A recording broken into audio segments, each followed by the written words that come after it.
Imagine your lungs filling with fluid instead of air. Every breath becomes harder, oxygen drops, and your body struggles to keep up.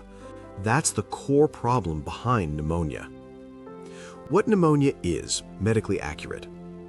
Pneumonia is an infection of the lungs that causes inflammation of the alveoli, the tiny air sacs responsible for oxygen exchange. As part of the immune response, fluid, immune cells, and proteins leak into these air sacs. When this happens, oxygen has less space to move into the bloodstream, leading to shortness of breath and fatigue. This mechanism is well established in clinical and pathological studies of lung infections. How healthy lungs normally work. Under normal conditions, air travels from the windpipe into branching airways and finally reaches the alveoli. These sacs are surrounded by capillaries allowing oxygen to enter the blood and carbon dioxide to be removed. For this exchange to work efficiently, the alveoli must remain open and dry. Pneumonia disrupts this balance. How infections overcome lung defenses. The lungs constantly encounter microbes, but several defense systems usually prevent infection.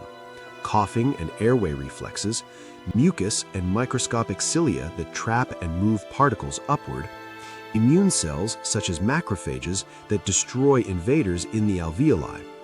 Pneumonia develops when a pathogen bypasses these defenses and multiplies within the lungs.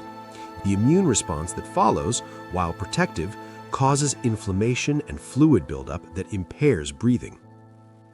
Common causes of pneumonia. Pneumonia can be caused by different types of microorganisms. Viruses. Influenza is one of the most common viral causes in adults. Bacteria. The most frequent bacterial cause worldwide is Streptococcus pneumoniae. Others include Haemophilus influenza and Staphylococcus aureus. Atypical bacteria. Some organisms cause milder or less specific symptoms like fatigue and dry cough. Fungi are uncommon in people with normal immune systems and are more likely in specific geographic regions or in immunocompromised individuals.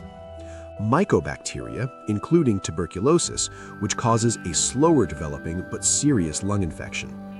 Identifying the cause is important because treatment differs depending on the organism. Pneumonia by how it's acquired. Clinicians also classify pneumonia based on where it develops.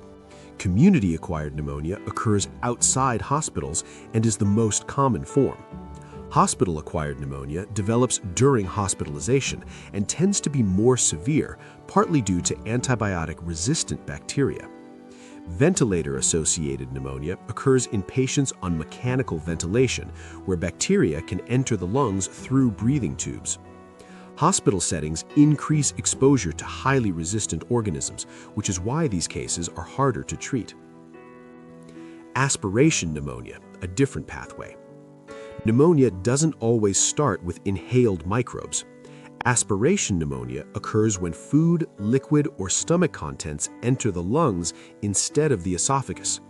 This is more likely when protective reflexes are impaired, such as with alcohol intoxication, neurological conditions, or swallowing disorders. Stomach acid can also cause chemical injury, worsening lung inflammation. How pneumonia affects the lungs. Based on imaging and pathology, pneumonia can appear in different patterns. Bronchopneumonia, patchy infection affecting multiple lung areas. Interstitial or atypical pneumonia, inflammation mainly around the alveoli. Lobar pneumonia, consolidation of an entire lung lobe, most often linked to Streptococcus pneumoniae. These patterns help guide diagnosis and management. Symptoms and diagnosis. Common symptoms include shortness of breath, chest pain, cough producing mucus or blood-tinged sputum, fever, fatigue, and weakness.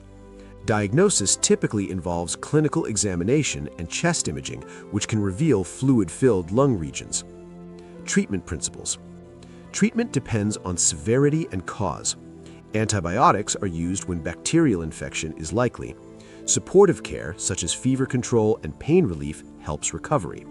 Severe cases may require oxygen or hospitalization. Early treatment is strongly associated with better outcomes. Key takeaway: pneumonia is not just a bad cough. It's a condition where infection and inflammation replace air with fluid inside the lungs, reducing oxygen delivery to the body. Understanding how it develops, how it's classified, and how it's treated explains why prompt medical care matters. If this explanation helped clarify a complex topic, consider sharing it and subscribing for more clear, evidence-based medical breakdowns.